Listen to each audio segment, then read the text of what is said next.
दोस्तों, एक महिला सिपाही की लाश खून से लथपथ एक कमरे में पड़ी हुई थी। लाश के चारों तरफ खून ही खून पड़ा हुआ था। किसी ने बिस्तर से चादर उठाकर उस लाश के ऊपर डाल रखी थी और पास में बिस्तर पर महिला की वर्दी और एक बैग पड़ा हुआ था और नीचे फर्श पर बहुत सारा सिंदूर बिखरा हुआ पड़ा था। महिला की वर्दी पर नेम प्लेट लगी थी जिस पर उसका नाम लिखा था। महिला सिपाही का नाम शोभा कुमारी होता है। वर्दी के पास ही दो तमंचे पड़े थे और नीचे फर्श पर एक खाली कारतूस खोखा पड़ा हुआ था।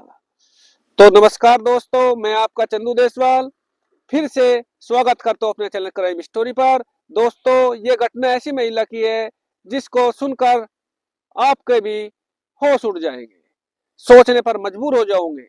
आखिरकार एक इंसान दूसरे इंसान के साथ ऐसा कैसे कर सकता है। तो दोस्तों, जानते हैं इस घटना को मेरे साथ इस वीडियो में। तो आगे बढ़ने से पहले मेरे चैनल को सब्सक्राइब करें और ज्यादा से ज्यादा लाइक करें, कमेंट करें, इसलिए कि मैं और कहानी आपके लिए लेकर आता रहूं। दरअसल 20 अक्टूबर 2023 की सुबह 10 बज रहे थे। बिहार के पटना स्टेशन रोड पर एक होटल के कमरा नंबर 305 में एक संजय नाम का आदमी अपना कमरा छोड़ के जाने की तैयारी में था। संजय ने होटल के रिसेप्शन पर कॉल करके होटल के मैनेजर को बताया कि वो कमरा छोड़ रहा है और आकर अपने कमरे को चेक कर लो।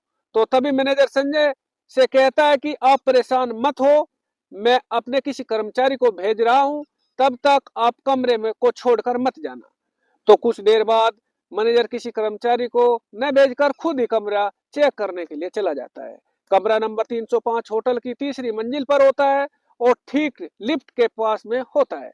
जब मैनेजर लिफ्ट से बाहर निकलता है तो देखता है कि कमरे का गेट आधा खुला हुआ होता है। तो मैनेजर थोड़ी देर कमरे के बाहर ही खड़ा हो जाता है और कुछ देर बाद वह डोर बेल बजाता है, लेकिन अंदर से कोई हलचल नहीं होती। फिर वह कमरे में अंदर घुस जाता है और देखता है कि वहां नंग अवस्था में खून से लथपथ महिला सिपाही की लाश पड़ी हुई है और उसकी वर्दी बिस्तर पर पड़ी हुई है। तो मैनेजर ये सब देखकर घबरा जाता है और तुरंत उसकी सूचना नजदीक पुलिस थाने में देता है। सूचना मिलते ही थाने के इंस्पेक्टर आनंद फानन में कुछ पुलिस वालों को लेकर होटल आ जाते हैं और होटल के आने पर सबसे पहले उन्होंने कमरे का मुआयना किया और फिर जिस आईडी पर कमरा बुक किया था उसकी आईडी चेक की। तो पता चला कि कमरा 19 अक्टूबर को किसी गजेंद्र यादव ने अपने और अपनी पत्नी शोभा कुमारी के नाम पर बुक करा था, जो जहानाबाद के रहने वाला था। इसके बाद इंस्पेक्टर ने सभी बड़े अधिकारी को इस घटना की सूचना दी। इसके बाद पुलिस ने लाश को पोस्टमार्टम के लिए जिला अस्पताल में भेज दिया और आरोपी के खिलाफ मुकदमा दर्ज कर दिया। और गजेंद्र की तलाश में पुलिस ने एक टीम बना रखी थी जो उनको जहानाबाद भेज दिया। खोजबीन करते घटना पुलिस 22 अक्टूबर 2023 को जहानाबाद के थाने पहुंची और वहां के थानेदार को अपने साथ लेकर गजेंद्र के घर पहुंचे, लेकिन गजेंद्र वहां नहीं मिला। पुलिस ने जब उसके पिता से पूछताछ की तो उसने बताया कि गजेंद्र मेरी दवाई लेने के लिए दिल्ली गया हुआ है और वहां से 1 या 2 दिन में वापस लौटेगा। जब पुलिस ने उनको बताया कि वे अपनी पत्नी शोभा की हत्या करके फरार है, ये सुनकर उनके घर में कोहराम मच गया और घर में रोना धोना शुरू हो गया। गजेंद्र ने न मिलने पर पटना पुलिस खाली हाथ वापस लौट आई। करीब एक सप्ताह बाद पुलिस ने गजेंद्र के पिता को हिरासत में ले लिया और ये सूचना किसी तरह गजेंद्र को मिल जाती है। तो उसने 30 अक्टूबर को जहानाबाद की अदालत में आत्मसमर्पण कर दिया। गजेंद्र के आत्मसमर्पण करने की सूचना मिलते ही पटना पुलिस टीम जहानाबाद के लिए रवाना हो गई और गजेंद्र को अदालत के सामने पेश कर उसे रिमांड पर लेकर वहां से पटना के लिए वापस रवाना हो गई। 2 घंटे तक चली कड़ी पूछताछ में गजेंद्र ने पुलिस के सामने घुटने टेक दिए और अपना जुर्म कबूल कर लिया। पुलिस द्वारा पूछताछ में इस हत्याकांड की जो कहानी सामने आई है, उससे पता चला कि शोभा ने अपने यहाँ तो खुद ही अपनी बदनसीबी की दर्दनाक पटकथा लिखी थी। राजेंद्र ने बताया कि वह अपने 2 भाइयों में सबसे बड़ा है, वह पढ़ने में अच्छा था और अपने अच्छे व्यवहार से लोगों को अपनी ओर आकर्षित करने की महारती भी था। अपनी अलग पहचान बनाने के लिए घर में कुछ दूर कोचिंग सेंटर खोल रखा था, बच्चों को वह मैथ व साइंस की कोचिंग देता था। शोभा भी इसके कोचिंग सेंटर में पढ़ने आया करती थी। उसी दौरान उसे शोभा से प्यार हो गया। गजेंद्र को पाकर शोभा बहुत खुश थी और उससे शादी करने के लिए तैयार हो गई थी। गजेंद्र ने अपने पिता से अपनी और शोभा के रिश्ते को लेकर बात की तो उसके पिता ने शादी के लिए हाँ कर दी, लेकिन उसके पिता ने एक शर्त रखी थी कि वह शोभा को लेकर घर पर नहीं रहेगा। गजेंद्र ने शोभा से शादी करके शहर में किराए पर कमरा लेकर उसके साथ रहने लगा। शोभा व्यवहार की अच्छी लड़की थी। गजेंद्र भी उसके अच्छे व्यवहार को अच्छी तरह पहचानता था।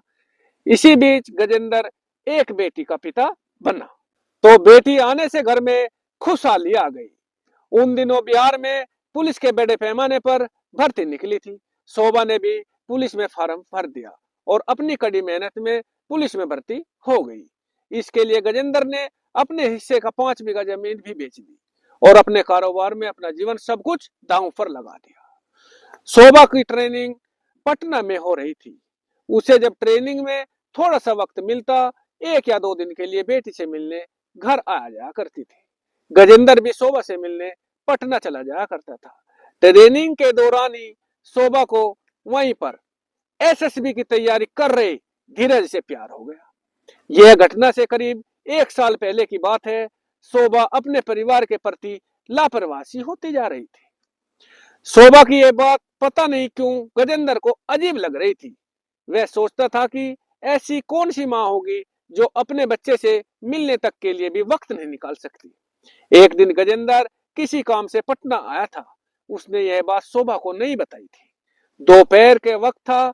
गजेंद्र ने देखा कि एक बाइक पर किसी लड़के के साथ शोभा कहीं जा रही थी।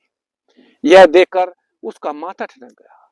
शोभा को ऐसे देखकर गजेंद्र डिप्रेशन में चला गया और बुझा बुझा सा रहने लगा। फिर अचानक गजेंद्र ने एक खतरनाक फैसला ले लिया था कि अगर शोभा मेरी नहीं हुई तो किसी और की भी नहीं होने देना, उसे मरना ही होगा। गजेंद्र को पता चला कि शोभा की ड्यूटी कोतवाली क्षेत्र में लगी है। तभी गजेंद्र अपने पिता की दवाई का बहाना लगाकर दिल्ली के लिए निकल जाता है, पर वह दिल्ली की बजाय पटना आ गया। पटना में उसने स्टेशन रोड पर एक होटल में कमरा बुक कराया। गजेंद्र के पास एक बैग था जिसमें एक जोड़ी कपड़े रखे थे और उन्हीं कपड़ों के बीच 2 देसी तमंचे रख लिए। फिर उसने शोभा को फोन किया और उसका हालचाल लिया और उसे बताया कि वह यही स्टेशन रोड पर होटल में ठहरा है। थोड़ी देर के लिए मैं तुमसे मिलना चाहता हूँ। तभी शोभा ने सुबह मिलने के लिए कह दिया। अगली सुबह शोभा होटल पहुंच गई।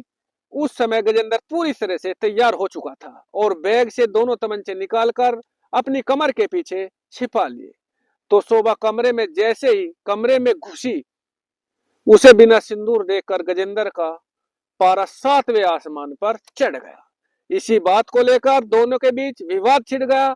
गजेंद्र अपने साथ सिंदूर की डिबिया भी लेकर आया था और वो अपने हाथों से उसकी मांग भरना चाह रहा था। इसके लिए शोभा ने गजेंद्र को साफ साफ मना कर दिया। इसके साथ गजेंद्र के हाथ से सिंदूर की डिबिया छूटकर फर्श पर नीचे जा गिरी और सिंदूर फर्श पर बिखर गया। ये देखकर गजेंद्र एकदम पागल सा हो गया। उसने आव देखा न ताव देखा, कमर के पीछे तमंचा निकाला और शोभा के सीने पर गोली मार दी। गोली लगते ही शोभा फर्श पर नीचे जा गिरी और थोड़ी देर बाद शोभा की मृत्यु हो गई। इसके बाद गजेंद्र दोनों तमंचे बिस्तर पर रख दिए और शोभा की वर्दी उतारकर बेड पर रख दी और बड़े आराम से अपना बैग लेकर दिल्ली के लिए रवाना हो गया। तो गजेंद्र से पूछताछ के बाद पुलिस ने हत्या का मामला दर्ज कर उसे जेल भेज दिया।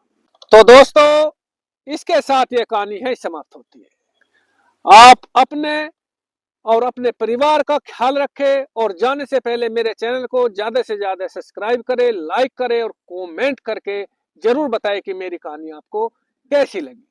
धन्यवाद दोस्तों।